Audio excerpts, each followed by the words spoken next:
Hi friends, நான் இந்த வீடியோவில் ஜூன் மாதத்துக்கான இந்தியா பற்றின கரண்ட் அஃபேர்ஸ் சொல்கிறேன்.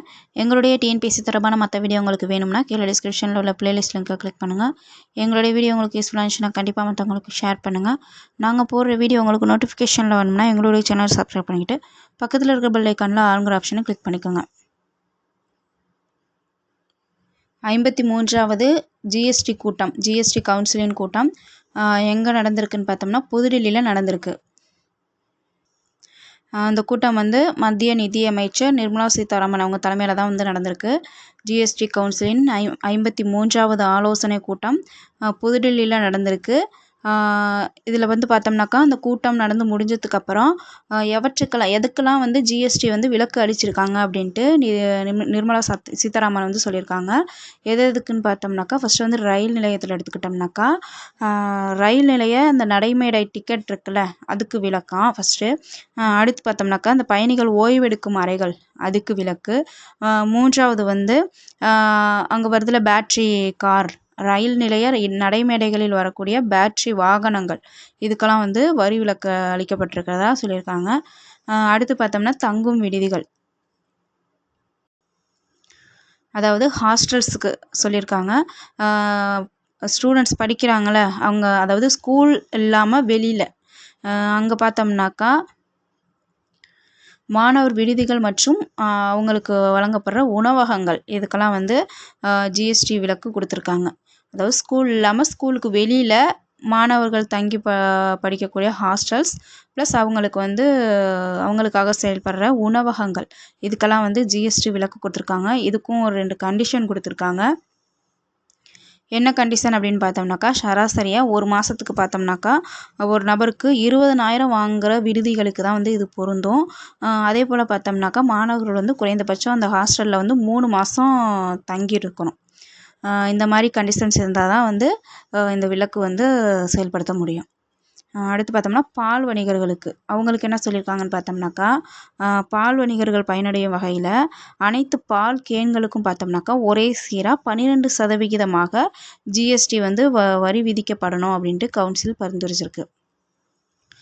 அடுத்து பார்த்தோம்னாக்கா சிறு குறு வரி செலுத்துவங்களுக்கு என்ன சொல்லியிருக்காங்கன்னாக்கா ஜிஎஸ்டி வரி திருப்பி செலுத்தும் 4ஆம் படிவத்தை தாக்கல் செய்வதற்கான கால அவகாசத்தை பார்த்தோம்னா ஏப்ரல் 30 இப்போ சொல்லியிருக்காங்க. அதை ஏப்ரல் 30லேருந்து ஜூன் 30 நீட்டிக்கிறதுக்கு கவுன்சில் பரிந்துரைச்சிருக்கிறதா சொல்லியிருக்காங்க. இது 2024-2025 நிதியாண்டில் நடைமுறைக்கு வரும் அப்படின்னு சொல்லியிருக்காங்க. ஜிஎஸ்டி பற்றி ஒரு 5 பாயிண்ட் பார்ப்போம். ஜிஎஸ்டிங்கிறது என்னென்னு பார்த்தோம்னாக்கா குட்ஸ் அண்ட் சர்வீஸ் டேக்ஸ், அதாவது சரக்கு மற்றும் சேவை வரி. சரக்கு மற்றும் சேவை வரி இது ஒரு மறைமுக வரி. மத்திய மற்றும் மாநில அரசாங்கங்களால் விதிக்கப்படும் பல்வேறு வரிகளுக்கு பதிலாக ஒற்றை வரியாக அறிமுகப்படுத்துகிறது தான் இந்த ஜிஎஸ்டி. இது பார்த்தோம்னாக்கா இந்த 101வது அரசியலமைப்பு திருத்த சட்டம் 2016 தான் இந்தியாவில் ஜிஎஸ்டியை அறிமுகப்படுத்துனுச்சு. எந்த அரசியலமைப்பு திருத்த சட்டம்னு பார்த்தோம்னாக்கா 101வது அரசியலமைப்பு திருத்த சட்டம் 2016 தான் இந்த ஜிஎஸ்டியை இந்தியாவில் அறிமுகப்படுத்துனுச்சு. இது எத்தனையாவது திருத்த மசோதா மூலம் அறிமுகப்படுத்தப்பட்டதுன்னு பார்த்தோம்னாக்கா 122வது திருத்த மசோதாவாக தான் இந்த ஜிஎஸ்டி அறிமுகப்படுத்தப்பட்டிருக்காங்க. எப்போ நடைமுறைக்கு வந்துச்சு அப்படின்னு பார்த்தோம்னாக்கா ஜூலை 1, 2017 நடைமுறைக்கு வந்திருக்கு. ஜிஎஸ்டி சபையின் தலைவர் யாருன்னு பார்த்தோம்னாக்கா மத்திய நிதியமைச்சர் நிர்மலா சீதாராமன். அதுக்கப்புறம் பார்த்தோம்னா எந்த விகிதங்களில் வரி விதிக்கப்படுது, அந்த ஜிஎஸ்டி வரி விதிக்கப்படுது அப்படின்னு பார்த்தோம்னாக்கா 0%, 5%, 12%, 18%, 5வது 28%. மொத்தம் 5 வரி விகிதங்கள் முறையில் தான் இந்த ஜிஎஸ்டி வரி விதிக்கப்பட்டு வருது. 0%, 5%, 12%, 18% ப்ளஸ் 5th 28%. அடுத்து பார்த்தோம்னா கடினமான மற்றும் விலை மதிப்பற்ற கற்களுக்கு பார்த்தோம்னா 0.25%. அதுவே வடிவமற்ற அரை குறைவான கற்கள் மற்றும் தங்கத்துக்கு பார்த்தோம்னா 3% வரி விதிக்கப்படுது. 53வது ஜிஎஸ்டி கவுன்சில் கூட்டம் எங்கே நடந்திருக்குன்னு பார்த்தோம்னா புதுடில்லியில் நடந்திருக்கு. யாருடைய தலைமையில்னு பார்த்தோம்னாக்கா மத்திய நிதியமைச்சர் நிர்மலா சீதாராமன் தலைமையில் நடந்திருக்கு. இதில் பார்த்தோம்னா எதுக்கெல்லாம் வந்து ஜிஎஸ்டி விலக்கு அளிச்சிருக்காங்க அப்படின்னு பார்த்தோம்னா ஃபஸ்ட்டு வந்து ரயில்வே ஸ்டேஷனில் எடுத்துக்கிட்டோம்னாக்கா நடைமேடை டிக்கெட்ஸ் அதுக்கு வந்து வரி விலக்கு செஞ்சுருக்காங்க. அடுத்து வந்து பயணிகள் ஓய்வெடுக்கும் அறைகள் அதுக்கு வந்து வரி விலக்கு செஞ்சுருக்காங்க. தேர்டு வந்து அந்த நடைமேடைகளில் வரக்கூடிய பேட்ரி கார் இருக்குல்ல அதுக்கு வந்து வரி விலக்கு செஞ்சுருக்காங்க. அடுத்து பார்த்தோம்னாக்கா செகண்ட் வந்து தங்கும் விடுதிகள் அதாவது ஹாஸ்டல்ஸு படிக்கிற ஸ்டூடெண்ட்ஸ் வந்து ஸ்கூல் இல்லாமல் வெளியில் தங்கி படிக்கக்கூடிய ஹாஸ்டல்ஸ் ப்ளஸ் அவங்களுக்கு வழங்கக்கூடிய உணவகங்கள் இதுக்கெல்லாம் வந்து வரி விலக்கு செஞ்சுருக்காங்க. அதுக்கும் பார்த்தோம்னா 2 கண்டிஷன் பார்த்தோம். ஃபஸ்ட்டு வந்து என்னன்னாக்கா அந்த அவங்களுக்கு வந்து ஒரு மாதத்துக்கு வந்து 20,000 வாங்குகிற விடுதிகளுக்கு தான் வந்து அது பொருந்தும். இன்னொன்று வந்து அந்த மாணவர்கள் வந்து அந்த விடுதியில் வந்து 3 மாதம் குறைந்தபட்சம் தங்கியிருந்தால் தான் வந்து இந்த வரி விலக்கு பொருந்தும். அடுத்து பார்த்தோம்னா பால் வணிகர்கள் அவங்களுக்கு பார்த்தோம்னாக்கா அவங்க அந்த பால் கேன்கள் இருக்குல்ல அதுக்கெலாம் வந்து ஒரே சீராக 12% அப்படிங்கிற ஜிஎஸ்டி வரி விதிக்கப்படணும் அப்படின்னு ஜிஎஸ்டி கவுன்சில் வந்து பரிந்துரைச்சிருக்கு.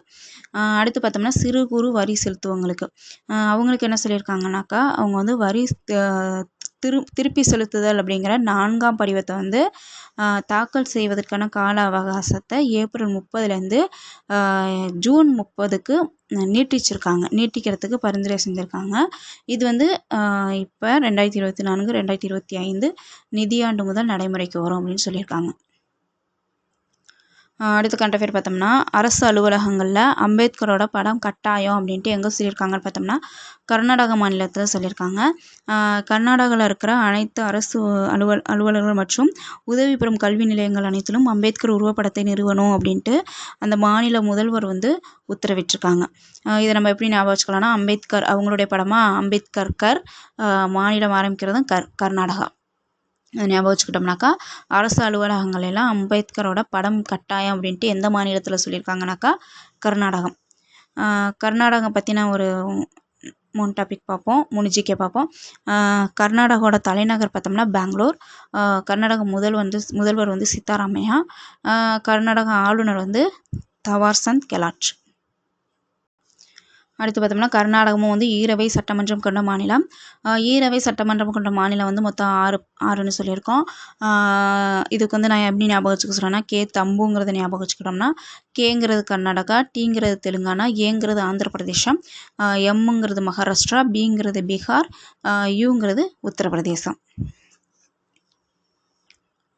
அடுத்த கரண்ட் அஃபேர் பார்த்தோம்னாக்கா உலக அளவில் மாணவர்கள் வந்து கல்வி பயில்றதுக்கு உகந்த நகரங்கள் அப்படிங்கிற ஒரு பட்டியலை வந்து QS நிறுவனம் வந்து வெளியிட்டிருக்கு. இந்த பட்டியலில் பார்த்தோம்னா நம்ம இந்திய அளவில் எடுத்துக்கிட்டோம்னாக்கா புதுடில்லி வந்து முதலிடத்துலையும், இந்தியா வந்து 2வது இடத்துலையும், மும்பை வந்து 2வது இடத்துலையும், பெங்களூர் வந்து 3வது இடத்துலையும், சென்னை வந்து 4வது இடத்துலையும் பிடிச்சிருக்கு. புதுடில்லி வந்து முதலிடத்தில் பிடிச்சிருக்கு. இது வந்து வேர்ல்டு லெவலில் பார்த்தோம்னா 111வது இடம். செகண்ட் வந்து மும்பை, இது வேர்ல்டு லெவலில் பார்த்தோம்னா 113வது இடம். தேர்டு வந்து பெங்களூர், இது வேர்ல்டு லெவலில் பார்த்தோம்னா 130வது இடம். 4வது வந்து சென்னை, இது வந்து வேர்ல்டு லெவலில் 140வது இடம் பிடிச்சிருக்கு.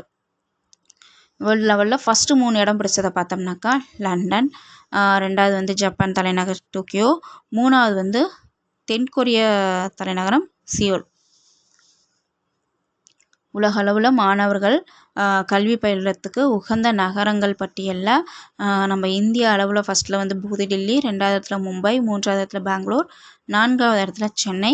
உலக அளவில் முதலில் 3 இடத்துல உள்ளது எதுன்னு பார்த்தோம்னாக்கா முதல் இடத்துல லண்டன், 2வது இடத்துல டோக்கியோ, 3வது இடத்துல சியோல். இதிலே வந்து நம்ம புதுடில்லி வந்து 111வது இடம், மும்பை வந்து 113வது இடம், பெங்களூர் வந்து 130வது இடம், சென்னை வந்து 140வது இடம். அடுத்த கரண்ட் அஃபேர் பார்த்தோம்னா நம்பகமான விமான பயணி திட்டம். நம்பகமான விமான பயணி திட்டத்தை வந்து மத்திய உள்துறை அமைச்சர் அமித்ஷா வந்து தொடங்கி வச்சுருக்காங்க. இது வந்து பார்த்தோம்னா மத்திய உள்துறை அமைச்சகம் ப்ளஸ் விமான போக்குவரத்து துறை இது ரெண்டும் இணைந்து தான் வந்து இந்த புதிய திட்டத்தை வந்து அறிமுகம் செஞ்சுருக்கு. இந்த திட்டத்தோட நோக்கம் என்னன்னு பார்த்தோம்னாக்கா, இந்த திட்டத்தில் பதிவு செய்த பயணிகள் வந்து இந்தியாவோட சர்வதேச விமான நிலையங்களில் வந்து நீண்ட நேரம் காத்திருக்க வேண்டிய அவசியம் கிடையாது. அவங்களுக்கான சிறப்பு வாயில்கள் மூலம் சாதாரண பரிசோதனைக்கு அப்புறம் அவங்க வந்து விமான பயணத்தை மேற்கொள்ளலாம் அல்லது விரைவாக வெளியேறலாம். எப்படின்னு பார்த்தோம்னாக்கா, இவங்க வந்து ஏற்கனவே வந்து பதிவு செஞ்சுருப்பாங்க. எப்படி பதிவு செய்கிறதுன்னு பார்த்தோம்னாக்கா, இந்திய பாஸ்போர்ட் வச்சுருக்கிறவங்க, வெளிநாடு வாழ் இந்தியர்களுக்கான OCA அட்டை, இது 2ம் வச்சுருக்கிறவங்க வந்து நம்பகமான விமான பயணி திட்டத்தின் கீழ் ஆன்லைனில் உரிய ஆவணங்களை வந்து இவங்க விண்ணப்பிக்கணும். அப்போ எல்லா டீட்டெயிலும் கொடுத்துருவாங்க. எல்லா டீட்டெயில் கொடுக்கறது மூலம் இவங்க வந்து ஈஸியாக வந்து சில ரூல்ஸ் இருக்கும், அதை கேட்டுட்டு அவங்க வந்து சீக்கிரமாக அனுப்பிச்சிடுவாங்க. அடுத்த கரண்ட் அஃபேர் பார்த்தோம்னா, நில அபகரிப்பை தடுக்க புதிய செயற்குழு எங்கே அமைச்சிருக்காங்கன்னு பார்த்தோம்னா, மேற்கு வங்கம். அரசுக்கு சொந்தமான நிலம் அபகரிக்கப்படுவதை தடுக்க மேற்கு வங்க மாநில அரசு வந்து மூத்த அரசு அதிகாரிகள் அடங்கிய செயற்குழு ஒன்றை அமைச்சிருக்கு.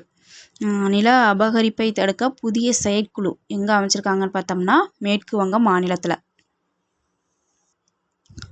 மேற்கு வங்கத்தை பற்றி ஒரு 4 பாயிண்ட் பார்ப்போம். மேற்கு வங்கத்தின் தலைநகர் வந்து கொல்கத்தா. மேற்கு வங்கத்தின் முதலமைச்சர் வந்து மம்தா பானர்ஜி. மேற்கு வங்கத்தின் ஆளுநர் வந்து சிவி ஆனந்த போஸ். இங்கே வந்து பார்த்தோம்னாக்கா, சுந்தரவன காடுகள், வங்காள புலிகள், இரும்பு மற்றும் நிலக்கரி சுரங்கங்களுக்கு பெயர் பெற்ற மாநிலம் தான் வந்து மேற்கு வங்கம். நில அபகரிப்பை தடுக்க புதிய செயற்குழு அமைச்சிருக்கிற மாநிலம் வந்து மேற்கு வங்கம். அடுத்து பார்த்தோம்னாக்கா, வாடகை தாய் மூலம் குழந்தை பெறும் மத்திய அரசு ஊழியர்களுக்கு வந்து 6 மாதம் விடுப்பு, அதுக்கான விதி வந்து இப்போ கொண்டு வந்திருக்காங்க. மத்திய சிவில் சர்வீஸ் விடுப்பு விதிகள் 1972 சட்டம் திருத்தப்பட்டு, அதாவது ஏற்கனவே இருந்தது வந்து 1972 அந்த சட்டம், அதை வந்து இப்போ திருத்தி இந்த 6 மாத கால விடுப்பு விதி கொண்டு வரப்பட்டிருக்கு. இந்த சட்டத்தின்படி வாடகை தாய் மூலம் குழந்தையை பெறும் தாய் வந்து 180 நாட்கள், அதாவது 6 மாதங்கள் வந்து மகப்பேறு விடுப்பும், குழந்தையின் தந்தைக்கு வந்து 6 மாத காலத்துக்குள் பார்த்தோம்னாக்கா 15 நாட்கள், அந்த 6 மாதத்துக்குள்ள 15 நாட்கள் விடுப்பு எடுத்துக்கொள்ளையும் புதிய விதிகளில் அனுமதி வழங்கப்பட்டிருக்கு.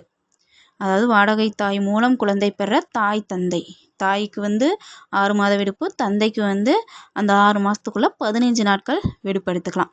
அதே போல் அந்த வாடகை தாய் மூலம் குழந்தை பெறாங்களா அந்த தாய் ப்ளஸ் இந்த வாடகை தாய், இவங்க 2 பேருமே பார்த்தோம்னாக்கா மத்திய அரசு ஊழியர்களாக இருந்து, இவங்களுக்கு வந்து இன்னொரு கண்டிஷன் என்னன்னாக்கா 2 குழந்தைகளுக்கு கீழே இருக்கணும். 2 குழந்தைகளுக்கு கீழே குறைவாக இருப்பவங்களா இருந்துச்சுன்னு அப்படின்னாக்கா அவங்களுக்கு வந்து 180 நாட்கள், அதாவது 6 மாதம் விடுப்பு வழங்கப்படும் அப்படின்ட்டு இந்த புது விதி வந்து சொல்லப்பட்டிருக்கு. இப்போ பழைய விதி இருக்குல்ல 1972, அதுதான் வந்து இப்போ நடைமுறையில் இருக்கிற விதி. அந்த விதியில் வந்து என்ன கண்டிஷன் பார்த்தோம்னாக்கா, பெண் அரசு ஊழியர், அதாவது மத்திய அரசு ஊழியர் ப்ளஸ் தனி பெற்றோராக இருக்கிற ஆண் அரசு ஊழியர், இவங்களுக்கு பார்த்தோம்னாக்கா மொத்த விடுப்பு காலத்தில் 730 நாட்கள் வந்து விடுப்பு வழங்கப்பட்டு வந்துகிட்டு இருக்கு. இதுதான் வந்து தற்போதுக்குள்ள விதி. இதை தான் இப்போ வந்து மாற்றி அமைச்சு 6 மாதம் விடுமுறை வழங்குறதா சொல்லியிருக்காங்க. பெண்களுக்கு வந்து 6 மாதம் விடுமுறை, அதாவது தாய் அவங்களுக்கு, தந்தைக்கு வந்து 6 மாதத்துக்குள்ள 15 நாள் அவங்க வந்து விடுப்பு எடுத்துக்கலாம். அடுத்த கரண்ட் அஃபேர் பார்த்தோம்னா, உளவுத்துறை தலைவர் யாருன்னு பார்த்தோம்னா தபன் குமார் டேகா. இவங்களுடைய பதவிக்காலம் வந்து இப்போ ஓராண்டு நீட்டிச்சிருக்காங்க. உள்நாட்டில் உளவு பார்க்கும் நுண்ணறிவு பிரிவு ஐபி தலைவர் தபன் குமார் டேகா, இவங்களுடைய பதவிக்காலம் வந்து இப்போ ஓராண்டு நீட்டிச்சிருக்காங்க. அடுத்த கரண்ட் அஃபேர் பார்த்தோம்னாக்கா, உலக கைவினை நகரம் அப்படின்ட்டு அங்கீகாரம் வாங்கியிருக்காங்க. எதுக்குன்னு பார்த்தோம்னாக்கா, ஜம்மு காஷ்மீரோட கோடைக்கால தலைநகரான ஸ்ரீநகருக்கு உலக கைவினை நகரம் அப்படின்ட்டு அங்கீகாரம் வழங்கப்பட்ட நகரம் எதுன்னு பார்த்தோம்னா ஸ்ரீநகருங்கிறது ஜம்மு காஷ்மீரோட கோடைக்கால தலைநகர் தான் வந்து ஸ்ரீநகர். உலக கைவினை நகரம் அப்படிங்கிற ஒரு அங்கீகாரத்தை உலக கைவினை கவுன்சில் மூலம் அதிகாரப்பூர்வமாக வழங்கப்பட்டிருக்கு. ஸ்ரீநகருங்கிறது பார்த்தோம்னாக்கா ஜம்மு காஷ்மீரோட கோடைக்கால தலைநகர்.